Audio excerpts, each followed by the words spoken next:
you very much. You are such an intelligent person. I could literally see, your use of words are very, very amazing. So I'd like to ask, first of all, this is the whole book. What are does the soldiers, do they have particular hidden metaphors that you hide behind? Do you understand the question? Oh, hidden metaphors. Yes, like making use of using soldiers to hide, using soldiers for expression. Okay. Do you understand what I'm saying? Okay. So are there metaphors? I'd like to ask too. I would like to ask what you meant when you said, when she said, in a country, I would like you to just oppose on that. A country where it's hard to speak the truth and where blood, yeah, that's it. It's very deep. I would like you to expand more. Yeah, I would like you to expand more on that. Okay. Then the third is about what you talked about Africans being seen as monkeys, or I would also like you to talk about the aspect where the white man also has to be careful, as much as yeah, because I've been in some summits and I see the white people are careful about the way they talk, the way you literally see the way when you say the black man, they say good afternoon sir, in order not to say racist words. And so I'd like you to also speak about that aspect, so some of us don't understand. Yeah, thanks, sir. Trying to answer your questions chronologically. The first one about whether the soldiers have any hidden metaphor or not. Well, realistically, I have realized that not all so-called security personnel or military personnel are bad. So some of them are there to serve the nation truly. So in this book, they truly have something attached to them. I am trying to present the other part of the story. When people hear that, oh, military men are bad, they brutalize, then let us look at the other part of the story. What of where they are good, serving us? What of the good ones doing well? So in this book, I have given them better attributes, and also I did not ignore their area of power drawn. Okay, but I have given them better attributes. So I think that should measure up for what we might call hidden metaphor in this book. So the second one, about my own personal conviction, so that I will keep writing our stories as true as they are, even in a land where it requires one's own blood to write, even a piece of truth.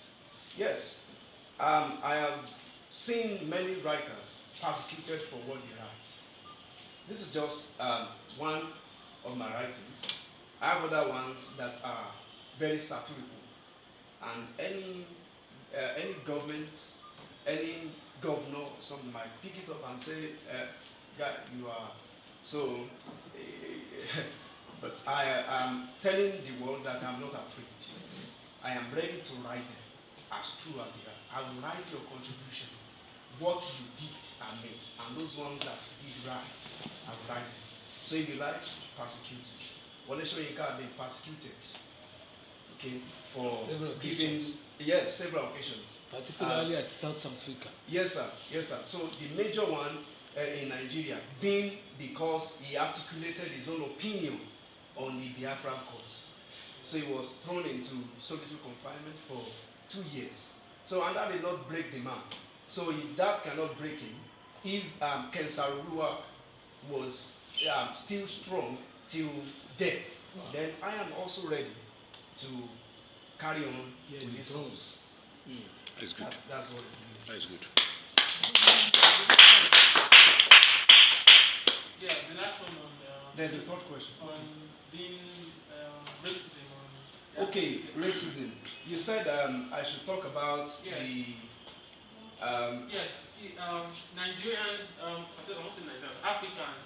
Whenever we hear questions, whenever they say white people see us as monkeys, white people, not all of them are definitely racist. They tend to be careful tend to be too careful sometimes.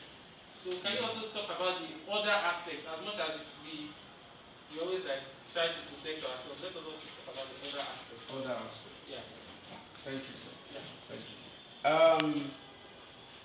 Well, to me, I still believe that there is an issue of cause and effect. These people saw us as monkeys in those days, and some of them till now. Okay, even now in America, there is still a bit of racism, but we now have white men who are ready to fight against it. We have the communism, but yet we cannot forget the contribution of the American hate society, the Ku Klux Klan. We cannot forget them. So I think, to me, yes, in a group of people, you will have the bad heads, you also have the good ones. Yes, that's general. That's general. But at the same time, what could have triggered these people? What could have triggered their being careful? Okay? In addressing any matter, I don't think one has to be careful in what he says if he does not have anything that contradicts what he's going to say in his mind. So if you have something in your mind, you know that this thing will be bad, then you have to be careful with your choice of words. But if your intention is completely clean, okay, I don't think there is any need for being extremely careful in your use of it. But yes, we have other ones that are good and fight for African